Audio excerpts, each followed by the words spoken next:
Cours d'alliage léger du 25 novembre. Comme je l'ai précisé à la fin de la capsule précédente, nous allons aborder maintenant des concepts qui sont non métallurgiques. L'un des objectifs du cours d'alliage léger non ferreux, c'est non seulement de voir des alliages métalliques autres que les alliages ferreux, comme nous avons fait depuis le début de la session, mais c'est aussi un petit peu aussi de vous faire voir d'autres types de matériaux non métalliques, comme les plastiques, comme les polymères, justement, afin de vous donner une vision plus large de l'ensemble des matériaux pour comparer les alliages métalliques au niveau de leurs propriétés avec d'autres matériaux non métalliques comme les plastiques ou les polymères. Dans d'autres chapitres qui vont venir par la suite, on va aborder aussi une autre famille de matériaux non métalliques, en l'occurrence les céramiques, et puis essayer, s'il reste du temps, de clore la session avec un chapitre concernant les matériaux composites. Mais cette capsule-ci va au départ être consacrée entièrement aux matières plastiques, aux polymères, qui sont très présents dans notre vie moderne aujourd'hui. Je vous ai mis encore, comme je le fais à chaque fois pour chaque début de chapitre, des images représentant le matériel concerné par chacun des chapitres. Donc, je le fais encore une fois ici pour les plastiques. Vous êtes habitués de voir les matières plastiques. Elles sont partout. J'ai mis un module de jeu pour enfants. Pour la plupart d'entre vous, vous ne connaissez pas encore ce genre d'endroit-là, mais quand vous aurez des enfants, vous allez probablement y passer plusieurs heures dans ce genre d'endroit. J'ai mis aussi des pièces en plastique d'usage plus commercial ou industriel. Un petit canard qui sert de joint pour le bain. Donc, le plastique est très présent dans les jouets pour enfants. J'ai mis des granules aussi qui peuvent servir de matière de base pour la mise en forme, pour l'obtention de pièces finies. Et des objets décoratifs. Donc, j'aurais pu prendre des centaines, des milliers d'images différentes pour représenter toutes les applications possibles qu'on retrouve aujourd'hui euh, dans lesquelles le plastique est utilisé comme matériau. Un historique, ben, les matières plastiques sont des matériaux qu'on en obtient par synthèse chimique. Ce sont des produits mis au point par l'homme, bien entendu. Ils n'existent pas en tant que tels dans la nature à l'état naturel. Mais par contre, la matière de base à partir duquel on fait des plastiques, eux, provient de manière, en tout cas, de sources naturelles, en l'occurrence des dérivés de la houille et du pétrole. Et la fabrication d'une pièce en plastique, ben, elle fait forcément intervenir deux types d'industries très différentes. La première qui consiste à partir de la ressource première, étant donné, bon, en l'occurrence le pétrole, d'obtenir ce qu'on appelle des produits de base. Tantôt, on va voir qu'on va obtenir de la part de l'industrie pétrochimique des monomères. Et à partir de ces monomères-là, ben, il y a l'industrie du plastique qui va intervenir, qui va donc prendre ses ressources premières provenant de l'industrie pétrochimique et fabriquer des pièces d'usage en plastique ou en polymère. Mais débutons par parler de la provenance initiale des matières plastiques, en l'occurrence l'industrie pétrochimique. Donc aujourd'hui, les matières plastiques sont principalement des polymères. Euh, donc les polymères, c'est, comme je l'ai expliqué un peu plus tard, c'est un assemblage de plusieurs monomères. Donc poly, c'est plusieurs. Mono, c'est un. Donc des polymères, ce sont des liens de plusieurs monomères ensemble pour faire former une matière plastique. Donc, ce sont des polymères synthétiques. Donc, synthétique, ça veut dire que ça a été fabriqué par l'homme, c'est pas naturel. Donc, les polymères ne sont pas naturels, ils sont fabriqués.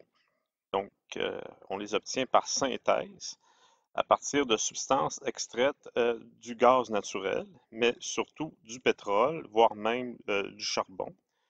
Donc, 55% de la production du plastique, elle provient du pétrole, 35% provient du charbon et 10% des gaz naturels. Donc, le pétrole, c'est quoi? Ben, c'est une huile, c'est 100% naturel. Ça peut peut-être paraître surprenant de voir dans une seule phrase le mot pétrole et le mot naturel, parce que le mot naturel souvent est utilisé pour décrire quelque chose qui est non polluant ou environnemental, mais ça n'a absolument rien à voir. Il y a pas beaucoup de produits naturels qui sont naturellement présents dans la nature, qui sont très toxiques, là. Il y en a de nombreux exemples. Le pétrole, ben, c'est un produit naturel. On le retrouve dans la croûte terrestre. C'est le fruit de la décomposition de la matière organique d'il y a plusieurs millions d'années.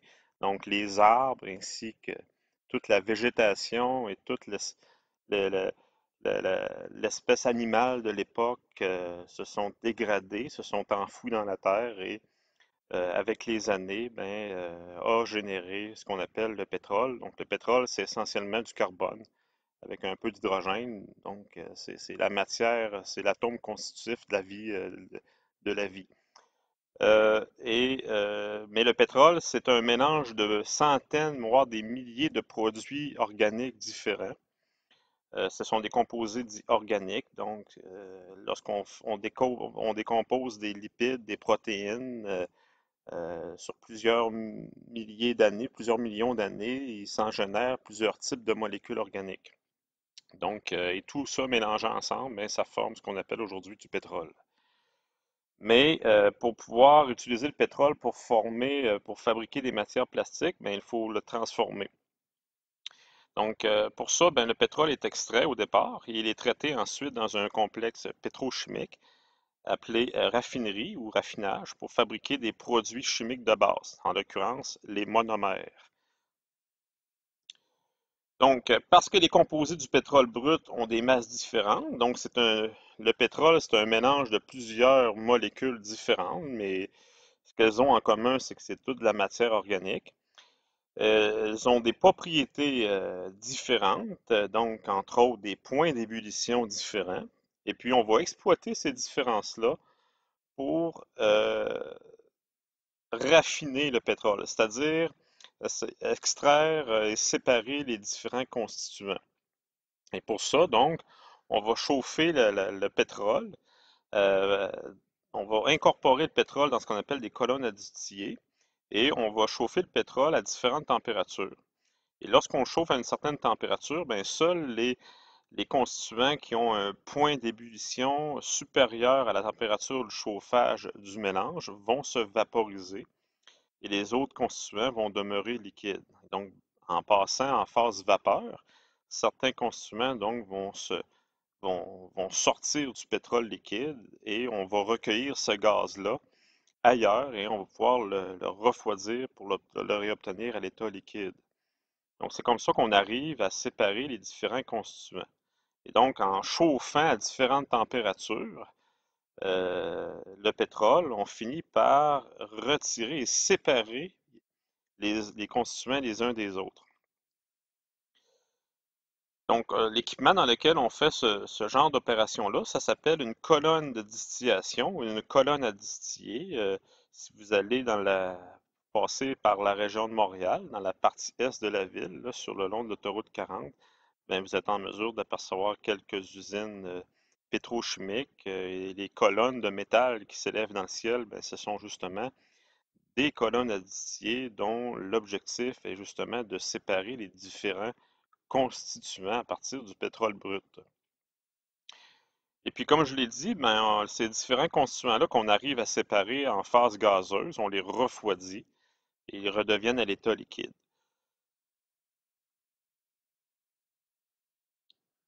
Donc, vous avez ici une image qui représente sommairement le principe d'une colonne à distiller. Donc, c'est une colonne qui est séparé en plusieurs étages, un peu comme un édifice, comme un peu comme un building, et à chaque étage est chauffé à des températures différentes.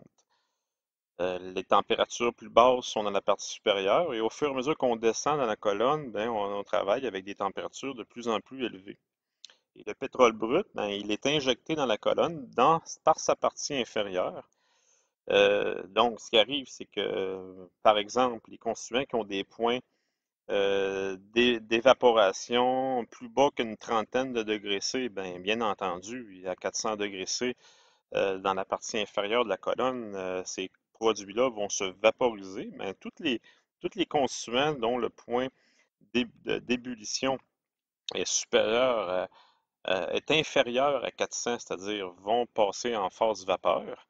Et seuls les constituants dont le point d'ébullition est supérieur à 400, ben, ils vont rester à l'état liquide. Et là, les gaz, au fur et à mesure qu'ils montent dans la colonne, ben, quand ils atteignent un point d'ébullition qui est de plus en plus inférieur, ben, il y a certains gaz qui vont les gaz qui possèdent des points d'ébullition plus élevés, ben, ils vont se condenser à l'état liquide sur chacun des étages. De sorte que les gaz qui ont des points d'ébullition très bas, ben, eux, ils vont réussir à monter tout à fait en haut de la colonne, comme le butane et le propane, par exemple, qui ont des points d'ébullition en bas de 0 degré, ben, eux, ils vont rester à l'état gazeux tout le long de la colonne en montant, hein. On sait que le gaz, il va monter jusqu'en haut. Les gaz vont monter. Et le butane et le propane, ben, ils vont être recueillis même à l'état vapeur.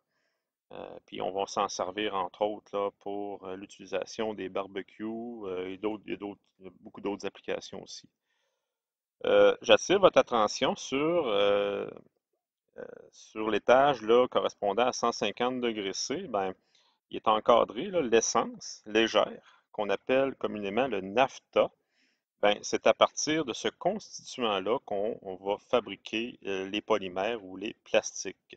Donc, les polymères et le plastique sont fabriqués à partir euh, de composés organiques à relativement point d'ébullition relativement bas, autour de 150 degrés C.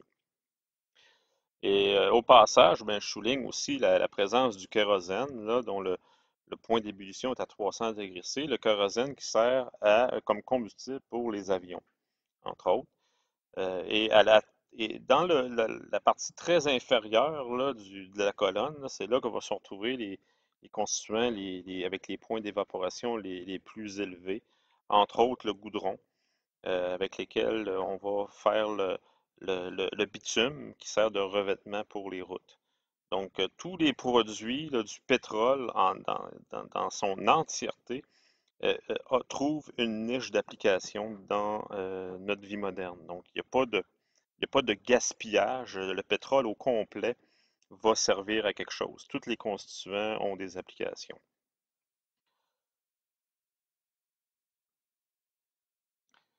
Toutes les fractions se composent d'hydrocarbures. Donc, des hydrocarbures, c'est quoi? C'est des molécules à chaîne de carbone avec des branches de liaison avec des atomes d'hydrogène. Donc, c'est pour ça qu'on appelle ça des hydrocarbures. C'est des molécules essentiellement composées de carbone et d'hydrogène. Donc, la fraction du pétrole la plus importante pour la production de matières plastiques, c'est celle des essences, comme je l'ai dit tout à l'heure à travers l'image de la diapositive précédente. Donc, on appelle ça du naphta. Sur, mettons, environ 18,7% tonnes de pétrole brut donnent par distillation 3,74 tonnes d'essence. Donc, l'essence représente, à toute fin pratique, là, à peu près un sixième euh, de la masse du pétrole brut. Ensuite, d'un coup que le naphta il est recueilli de la colonne à distiller, il est acheminé à une étape suivante qu'on appelle le craquage. Donc, et ça se fait à l'état gazeux. Donc, c'est un procédé thermique qu'on chauffe à une température relativement élevée qui consiste à casser les grosses molécules. Donc, au départ, le naphta, c'est des chaînes de carbone qui peuvent être quand même assez longues. Et le craquage fait en sorte de casser ces molécules-là. Donc, pour faire ça, ben, le naphta il est mélangé à de la vapeur très chaude, à 800 degrés C. Ensuite, suivi d'un refroidissement très rapide à 400. Donc, une espèce de trempe qu'on fait. Et quand on fait ça sur du naphta, sur des molécules d'hydrocarbures, ben, ça casse les molécules. Donc, ça entraîne des modifications chimiques. C'est surtout, il y a des bris de liaison qui se font, donc les molécules deviennent beaucoup plus petites. Fait qu'à la fin du processus, on obtient des chaînes de carbone très petites. Là, en majorité, c'est deux carbones liés entre eux, donc c'est une chaîne uniquement constituée de deux carbones, trois ou au maximum quatre carbones. Donc, en même temps, le craquage permet de briser des liaisons. Là, c'est pas mentionné dans la diapo, mais ça permet aussi de briser des liaisons carbone-hydrogène, de sorte qu'on se retrouve majoritairement avec uniquement des atomes de carbone liés entre eux. Donc, ce sont des liaisons, bien entendu, covalentes, parce que c'est le même atome, là. Donc, un atome, deux atomes ou trois ou quatre atomes identiques se lient chimiquement ensemble, forcément, ça crée des liaisons covalentes. Donc, ici, ben, c'est une simple image qui représente là, le principe du craquage, là. Euh, donc, vous voyez un chalumeau avec l'essence dans une éprouvette, là. On serait capable de faire ça en laboratoire. Il s'agit de chauffer à 800 degrés C, là, et on obtient des molécules plus petites. Ensuite, vous avez un refroidissement très rapide dans un bassin d'eau, là. Donc, c'est une représentation là, dite laboratoire là, du craquage. Mais ce que vous avez à droite, ben, c'est une vraie unité de craquage dans une usine pétrochimique. Et ce qu'on obtient à la fin du craquage, ben, comme je l'ai dit tout à l'heure, ce sont les petites chaînes d'atomes de carbone là, constituées de 2, 3 ou 4 atomes de carbone à lien covalent, double liaison pour la plupart. Ben, on appelle ça des monomères. Donc, les nouveaux corps gazeux formés sont des composés simples appelés produits chimiques de base, monomères. Et là, après ça, ben, avec certains liens hydrogènes, mais on va obtenir, tout dépendant de la quantité de carbone, on va avoir de l'éthylène, du propylène, du benzène ou du butylène, qui sont des très petites molécules d'entre 2 et 7 atomes de carbone avec de la présence de certains atomes d'hydrogène dans les liaisons. Et puis, les polymères, ben, ils sont fabriqués à partir de ces monomères-là. Donc, on va procéder à ce qu'on appelle de la polymérisation, qui consiste à joindre entre eux plusieurs monomères pour former des grandes chaînes de polymères. Donc, ces derniers sont aussi des produits de départ pour différentes matières plastiques. L'étape suivante dans le chapitre, on va considérer maintenant en deux parties ce qui va venir par la suite, donc l'étude des différents moyens de transformation des polymères et ensuite l'étude des différents composés plastiques, leur préparation et leurs caractéristiques. Donc, comme on l'a dit, ce sont des composés macromoléculaires, donc molécules géantes, donc des polymères, plusieurs monomères liés ensemble. Ça fait des très grandes molécules. Donc, ils sont toujours constitués d'un grand nombre d'unités de base, donc en l'occurrence les fameux monomères. Et puis, on va les relier entre eux en faisant des réactions chimiques, donc, comme je l'ai dit tout à l'heure, appelées polymérisation. Donc, le matériau plastique ainsi obtenu, on va appeler ça à partir de ce moment-là un polymère. Donc, la séquence, c'est plusieurs monomères qu'on lie entre eux à travers un processus de polymérisation et on obtient le polymère. Donc, l'unité de base, la monomère, provient de la chimie organique des hydrocarbures du pétrole, on l'a dit tout à l'heure. Et c'est donc dire que l'élément constitutif principal sera le carbone. Donc, le carbone, c'est vraiment l'élément principal du plastique, on l'a compris. Mais pour aller jouer sur des propriétés, on va le voir un peu plus tard, on peut faire intervenir d'autres atomes dans les liaisons, comme le chlore, l'hydrogène, le fluor, l'oxygène et le soufre qu'on voit le plus souvent.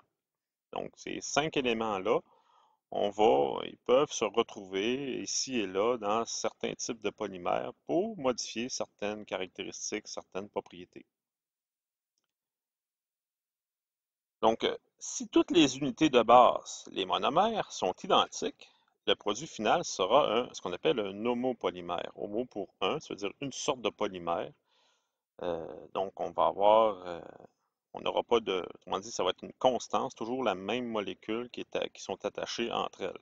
Donc, et là, lorsque vous les avez attachées à la queue leu-leu comme ça, comme un train, comme les wagons d'un train, ben, on va appeler ça en plus un homopolymère linéaire. Dans le cas contraire, c'est-à-dire que si on n'a pas des monomères différents qui sont attachés entre eux à la queue leu-leu, on va appeler ça un copolymère et non pas un homo. Donc un copolymère, lorsqu'on les a à la file indienne, comme ça ici, là, on dit que le copolymère, il est séquencé, mais on peut aussi avoir des ramifications sur une ligne principale, sur une chaîne principale, où il va y avoir ici et là des embranchements. Autrement dit, ce que vous pouvez avoir, c'est les mêmes monomères attachés les uns avec les autres pour former une branche principale représentée en noir. Et vous allez avoir un autre type de monomère attaché entre eux pour faire différentes ramifications à des endroits différents dans la chaîne principale. Donc, à ce moment-là, on va appeler ça un copolymère ramifié.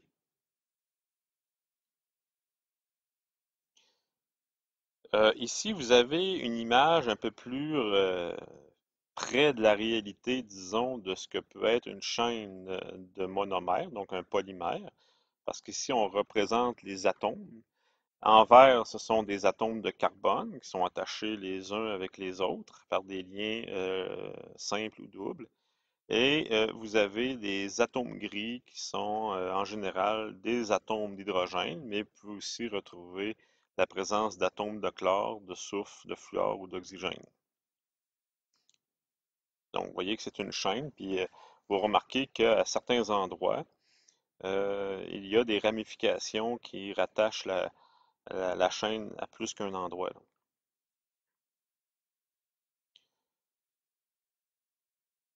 Donc, le type de liaison qui existe entre chaque monomère, à savoir si la liaison elle est simple ou double, une fois que la polymérisation est achevée, et le nombre aussi, j'aurais pu rajouter dans la phrase aussi le nombre de liaisons qu'il peut y avoir à certains endroits dans une chaîne, ben, définit les deux grandes classes de plastique que l'on peut rencontrer. Donc, tout dépendant des types de liaisons qu'on va retrouver, on va se retrouver soit avec un polymère dit thermoplastique ou un polymère dit thermodurcissable. Donc là, les polymères, autrement dit, se divisent en deux grandes familles, thermoplastique et thermodurcissable. Commençons par parler un peu plus en détail des thermoplastiques. Donc, ils sont composés, comme c'est un polymère, on sait que ce sont des macromolécules. Ce sont des macromolécules qui sont linéaires. Donc, les molécules ne sont, il n'y a pas de liaison à plusieurs endroits. Donc, c'est une chaîne. Et c'est un mélange de chaînes qui ne sont pas liées les uns entre les autres. Par contre, ils sont entrelacés les unes aux autres. De sorte que ce que ça va faire, c'est que ces lignes-là, puisqu'elles n'ont pas de lien qui peuvent, à plusieurs endroits, qui peuvent donner une certaine rigidité à la chaîne, ben, la chaîne est libre de se plier, de se déplier, de se déformer par chauffage. C'est autant comme on le désire. Donc, il n'y a pas de réaction, il n'y a pas de liens chimiques qui sont soit créés ou brisés. Donc, c'est un peu comme si on avait la meilleure image, là. J'aurais pu rajouter ça là, dans l'image là, du PowerPoint, là, mais c'est vraiment comme un paquet de pâtes spaghetti. Chaque spaghetti, là, c'est une chaîne linéaire. Et puis là, ils sont entremêlés les uns aux autres. Et puis, il n'y a pas de lien entre les spaghettis. Voilà.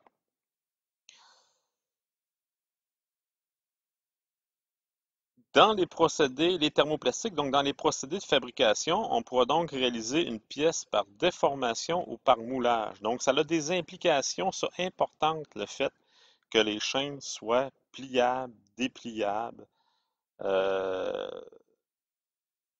donc, et souples. Ça va permettre la possibilité de recourir à certains procédés de fabrication. Donc, ça donne, autrement dit, plus de souplesse sur les opérations de mise en forme pour obtenir certaines pièces avec certaines géométries. En plus, le fait que les liaisons soient souples, euh, ça donne aussi la caractéristique que ces plastiques peuvent être refondus. Donc, ils peuvent être récupérables sous forme de matière première. Donc, ça rend, les thermoplastiques sont donc réutilisables. On peut les faire fondre et à partir d'une vieille pièce, là, on peut la faire fondre et puis l'utiliser pour refaire de nouvelles pièces. Maintenant, l'autre catégorie de polymères, les thermodurcissables, cette catégorie-là n'a pas les mêmes caractéristiques que les thermoplastiques. Ce sont des composés de macromolécules tridimensionnelles. Donc, ce sont des chaînes, encore une fois, mais pas linéaires. Ce sont des chaînes qui sont attachées à plusieurs endroits entre elles. Donc, des chaînes qui forment des liens entre elles avec plusieurs points d'ancrage. Ce qui fait que ce qu'on a comme résultat, on a une seule molécule. Donc, une pièce qui est constituée d'une pièce dans toute sa masse, là, dans tout son volume, qui est fait en thermodurcissable. En réalité, là, c'est une seule et même molécule. Donc, à l'inverse des thermoplastiques, pour lesquels les chaînes sont vraiment indépendantes les unes des autres, là, comme les spaghettis d'un paquet de pâtes à spaghettis, là, où là, les spaghettis ne sont pas attachés les uns des autres. Bien, imaginez qu'on prend les mêmes pâtes à spaghettis, là, puis qu'on les colle à certains endroits entre elles, là. Donc, ça va donner donc un paquet de spaghettis, un seul bloc de spaghettis, tout collés les uns ensemble, puis on ne pourra pas donc euh, ça va donner un comportement différent. Donc, c'est ce qu'on obtient avec les thermodurcissables. Donc, une fois qu'ils sont polymérisés, ces macromolécules, à chaud et sous pression, ben, en réalité, lorsqu'on travaille avec les thermodurcissables, on procède à la polymérisation en même temps que la mise en forme. Fait que lorsque la mise en forme est terminée, pour avoir, mettons, une pièce d'une certaine taille, d'une certaine forme donnée, ben, la polymérisation se complète à ce moment-là. Donc, cette macromolécule, donc les limites sont souvent celles de la pièce, donc une seule molécule dans la pièce, lui conférera généralement une rigidité et une tenue à chaud plus élevée que celle thermoplastique. Donc, ce que ça donne, ça, comme propriété mécanique, entre autres, là, par rapport au thermoplastique, c'est que, étant donné qu'il y a beaucoup plus de liens chimiques, ça donne une molécule donc, qui est moins capable de se déformer, qui ne s'étirera pas, donc ça donne une rigidité, une résistance à la déformation, autrement dit. Et en même temps aussi, le thermodurcissable, ben, on ne peut pas le fusionner, on ne peut pas le rendre à l'état liquide à cause des liens chimiques qui ont été créés lors de la polymérisation, qui sont très nombreux. Donc, ça fait monter, autrement dit, ça fait en sorte que le point des fusions il est très, très élevé. Donc, ça donne une tenue à chaud, une résistance à haute température, donc très élevée par rapport aux thermoplastiques qui, eux, ont une tenue à chaud très faible parce qu'elles deviennent plastiques à des températures très faibles, parce que les molécules sont souples et indépendantes dans le cas des thermoplastiques. Mais l'inconvénient relié aux thermodurcissables, c'est qu'ils sont moins recyclables, disons, que les thermoplastiques. On ne peut pas refaire avec une pièce de thermodurcissable de nouvelles pièces en polymère, comme on avait été capable de le faire la première fois. Euh, donc, on pourrait le recycler, mais pour d'autres utilisations complètement différentes que sa première vie. Contrairement au thermoplastique, là, où, imaginez une pièce, une pelle pour jouer dans le sable, là, ça c'est fait en thermoplastique habituellement. Ben, si la pelle est complètement usée, ben, on pourrait la faire fondre puis refaire une nouvelle pelle complètement identique. Mais les matériaux faits en thermodurcissable, on ne peut pas faire ça. Donc, malgré qu'il est possible de donner une deuxième vie à des pièces de thermodurcissables, mais il faut broyer la pièce et incorporer le matériel dans d'autres composantes. Comme par exemple, on le fait de plus en plus avec les revêtements de route où on a tendance, ou dans le béton, où on va mélanger des anciennes matières plastiques de thermodurcissable qu'on aura broyées et sous fines particules et mélangées à du béton ou d'autres matériaux pour former, entre autres, du revêtement pour les routes. Donc ça se fait de plus en plus. Et on ne peut pas le faire fondre comme on est capable de le faire avec le thermoplastique pour refaire de nouvelles pièces en polymère identiques à celle qui a été faite une première fois.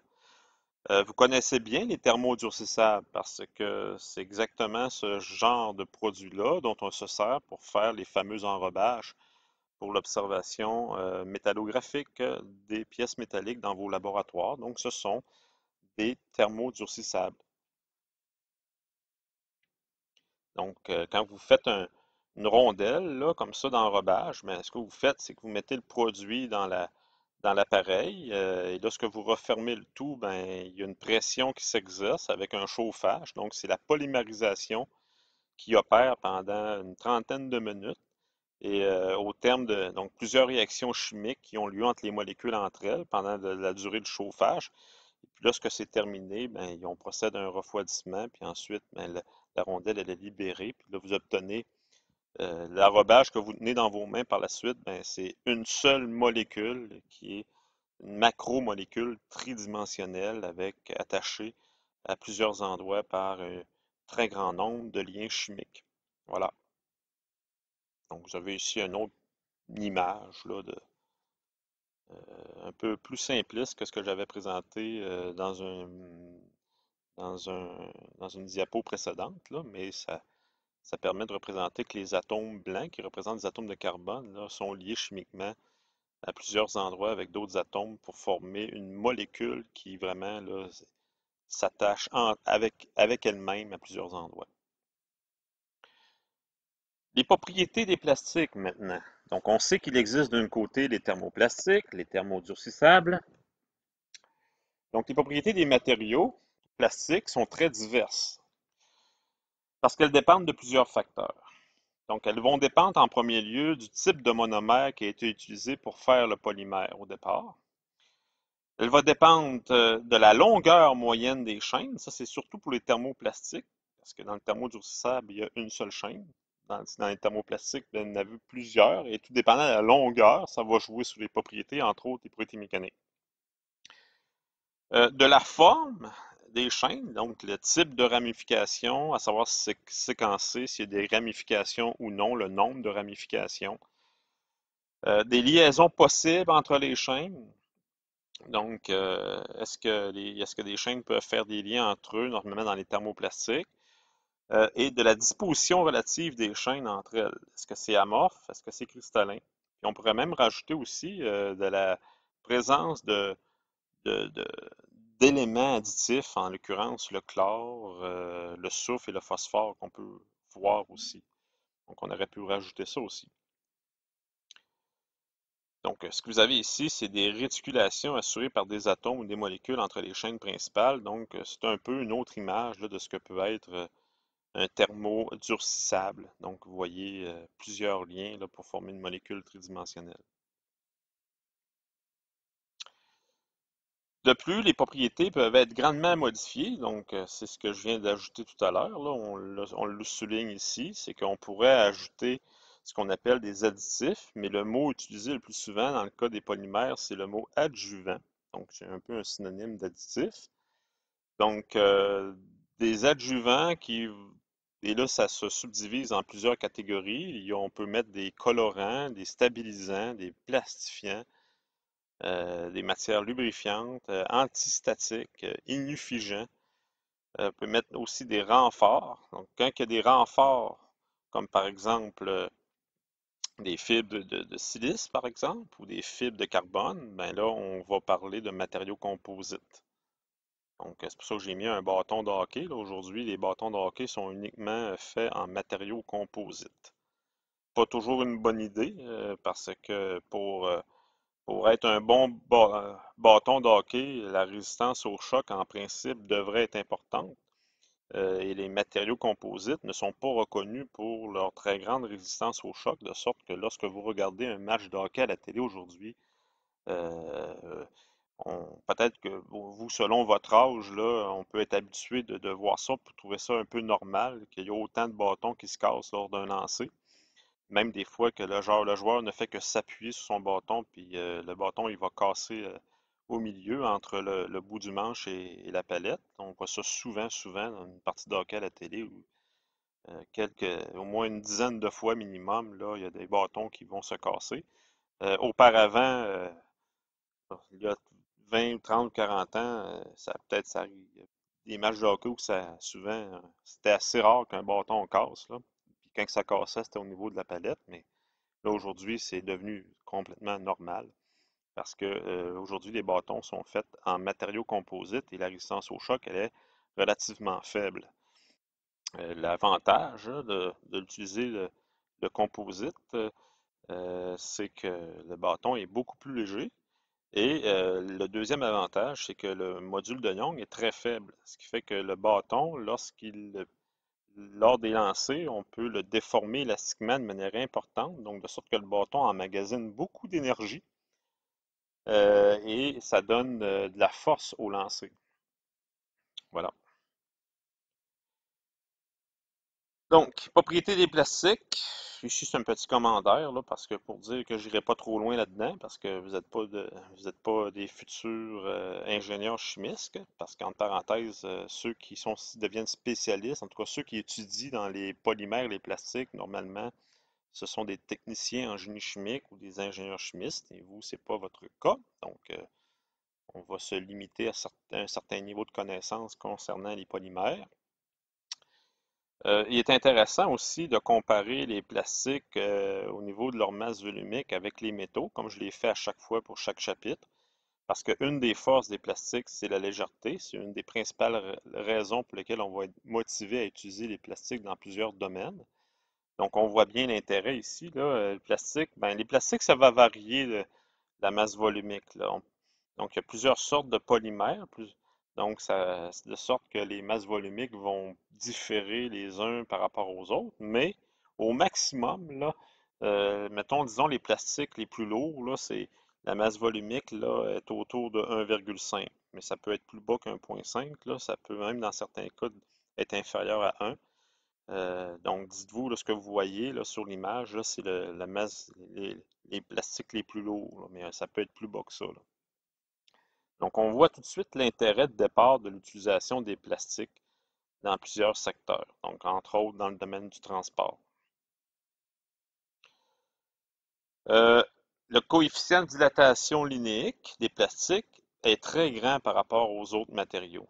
Donc, autrement dit, les polymères, là, lorsque la température varie, ils réagissent beaucoup.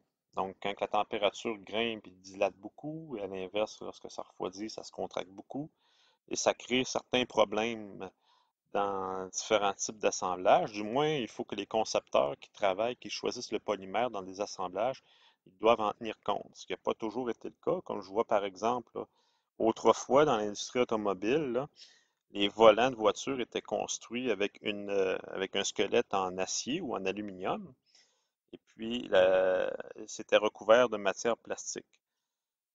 Et donc, surtout ici, là, où ce que les variations de température là, sont assez grandes dans l'année, là, quand il faisait moins 30, moins 35, là, puis que le taux était bien entendu à l'extérieur, ben, c'est là qu'on voyait apparaître des cracks sur le volant parce que la gaine de plastique, elle se contractait beaucoup plus que le métal. Donc, ça faisait que ça craquait.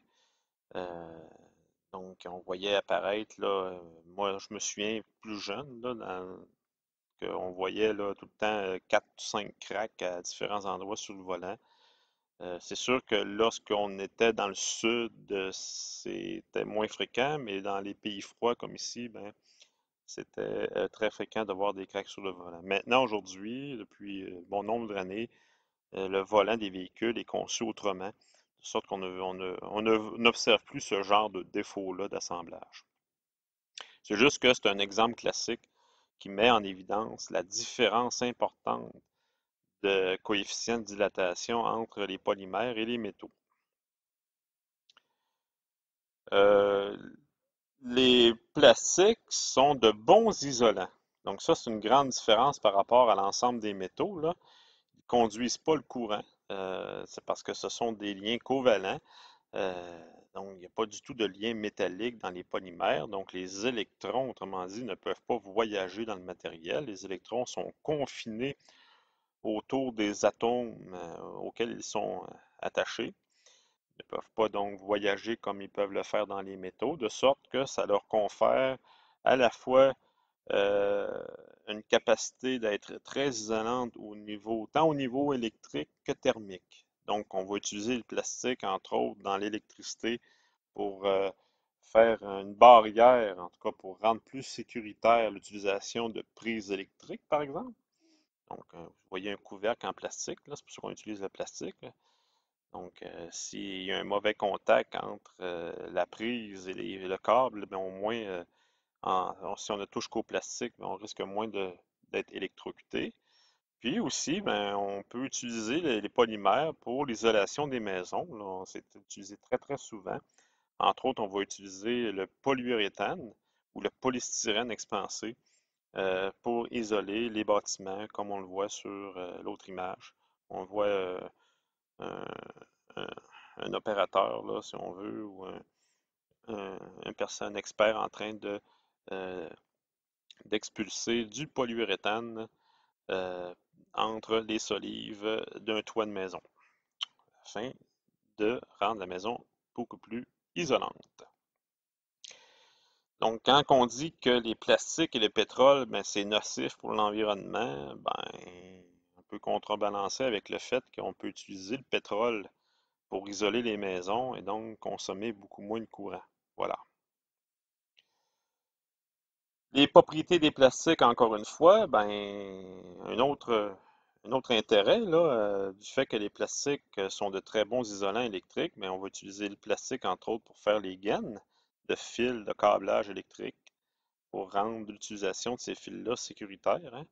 C'est assez important, notamment dans les maisons. On veut, quand on transporte le courant, ben, on ne veut pas mettre le feu à la maison, donc il faut isoler le fil de cuivre euh, pour ne pas créer d'étincelles ou même de rendre la maison sécuritaire pour ne pas s'électrocuter après certaines composantes de la maison. Donc, bien entendu, les fils doivent être isolés, puis on le fait avec un matériau comme le polymère. Même que les plastiques sont très utilisés à leur état amorphe. Donc, quand ils sont amorphes, amorphe, ça veut dire quoi? Ça veut dire que les chaînes sont complètement libres les unes des autres et elles sont désorganisées. Et ce que ça apporte comme résultat, ça, c'est que la lumière peut passer à travers. Donc, on obtient des plastiques qui peuvent être transparents. Donc, ça, vous le saviez déjà, là, vous l'utilisez, vous avez probablement plusieurs objets à la maison qui sont en plastique et qui sont transparents. On n'a qu'à penser à des lunettes de sécurité, des lunettes de plongée, euh, des, des appareils de luminaires, des lampes, dans les systèmes optiques aussi, des lentilles de système optique pour l'automobile, pour d'autres secteurs. Donc, c'est assez courant de voir des plastiques transparents. En- pour ce qui est des propriétés mécaniques, si on commence par parler de la rigidité ou du module de Young, si on veut, ben, c'est relativement, à l'ensemble, si on le compare aux métaux, c'est faible. Mais ça varie beaucoup d'un type de polymère à l'autre. Surtout, ça varie beaucoup selon, à savoir si on parle de thermodurcissable ou de thermoplastique. Donc, les thermodurcissables ont des rigidités plus grandes, beaucoup plus grandes que les thermoplastiques. Donc, ça dépend des interactions entre les chaînes. Plus il y a de liens chimiques entre les chaînes ou entre une seule et même chaîne, moins la chaîne va être portée à pouvoir se déformer et donc plus la pièce va faire preuve d'une grande rigidité. Donc, on se rappelle que la rigidité, c'est quoi? C'est la résistance à la déformation élastique.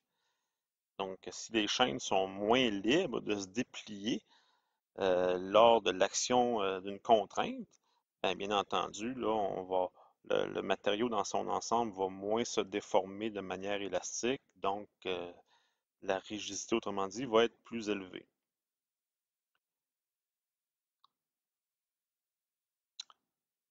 À température ambiante, là, le module d'élasticité des thermoplastiques varie de 1000 à 4000 mégapascales. Donc, c'est quand même relativement faible là, par rapport aux métaux, là, par l'aluminium, par exemple, c'est 69 000 mégapascales. Chez les thermodurcissables, j'ai pas de chiffre là-dessus, là. Je viens de me rendre compte que j'ai pas de chiffre, mais je pourrais vous en présenter plus tard là, dans la capsule, dans la capsule suivante. Donc, si on parle encore au niveau des propriétés mécaniques, ce que je vous présente ici, ce sont des courbes de traction de polymères. Et chez les polymères, on observe ce qu'on appelle un comportement viscoélastique. Ça veut dire quoi? Ça veut dire qu'il n'y a pas contrairement aux métaux où on a une partie vraiment très droite, là, la loi de Hooke qui s'applique avec une partie très droite, avec une pente longue. Et chez les polymères, c'est pas tout à fait comme ça que ça se passe. C'est que dès l'application d'une charge, ben, plus le plastique s'étire de manière élastique, moins ça prend de force ou encore plus la déformation est importante. Donc, c'est pas une relation purement linéaire. Donc, on le voit à travers les courbes que je vous présente en bas. Là, si on observe, là, il y a pas de droite, ce n'est que courbé. Donc, ce comportement-là en matériaux, on appelle ça un comportement viscoélastique. Et le module d'élasticité, qui est dans la partie la plus droite au début, là, ben, ça dépend beaucoup de la vitesse de mise en charge puis de la durée de maintien de la contrainte. Donc, c'est pas des valeurs intrinsèques comme avec les métaux. Donc, ça dépend beaucoup des conditions de mise en charge. Donc, si on met une mise en charge plus rapide, le matériel va faire preuve d'une plus grande rigidité. Et si la mise en charge est très lente, aux, on donne le temps aux molécules de se déplier. Et là, on va avoir une relation beaucoup moins linéaire. Donc, autrement dit, là, vous voyez, vous avez quatre courbes, un, 2, 3 et 4, qui dépendent entre autres de la vitesse de mise en charge. Donc, quand la vitesse de mise en charge est rapide, on va avoir un comportement tel que représenté par la courbe 1. Si la vitesse de mise en charge est plus faible, on donne le temps aux molécules de s'adapter et de se déplier. Donc, on va avoir une contraction qui va correspondre à la courbe 4.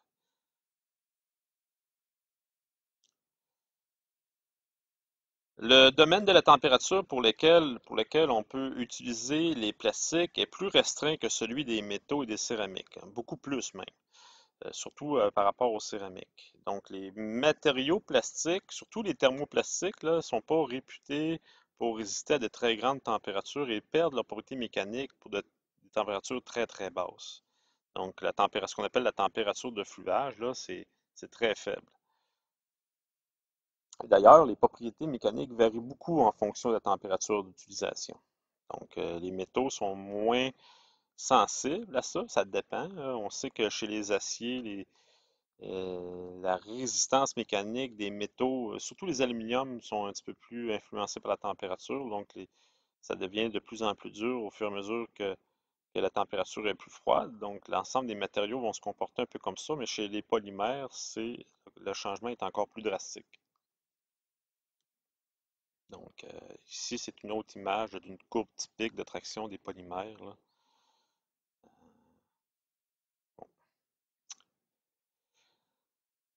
Euh, Quand on parle de propriétés mécaniques, on s'intéresse aussi bien sûr à ce qu'on appelle la ténacité ou si vous préférez l'expression résistance au choc. Donc on sait que les plastiques peuvent nous donner de bonnes résistances au choc. C'est pour ça qu'entre autres qu'on va l'utiliser pour la fabrication de casques de hockey. Donc on n'a pas l'habitude de voir des casques cassés en mille morceaux comme du verre, là. Donc les plastiques sont capables de nous donner de bonnes résistances au choc. Rappelez-vous que les métaux, ce qui confère aux métaux de bonne résistance au choc, à condition tout dépendant de la composition chimique et de l'état métallurgique du métal, bien entendu, c'est le fait que le matériel puisse être ductile. Donc, c'est la ductilité ou la formabilité qui confère aux matériaux une résistance au choc, une ténacité. Donc, les thermoplastiques sont quand même assez intéressants à cet égard-là parce qu'ils peuvent être ductiles, Ils ne sont donc pas fragiles, donc ils nous permettent d'avoir de bonnes résistances au choc. Donc on peut les utiliser pour fabriquer des casques de hockey, puis on peut les utiliser aussi dans les garnitures ou dans la conception de l'intérieur des voitures pour assurer une certaine protection. Bon, le chapitre suivant, ce sont la section suivante, c'est-à-dire c'est les procédés de mise en forme. Donc, ce que je vais faire, c'est que je vais clore ici même la première capsule et poursuivre sur le chapitre des polymères dans la deuxième capsule. Donc, profitez-en pour prendre une pause et de retour dans la deuxième capsule.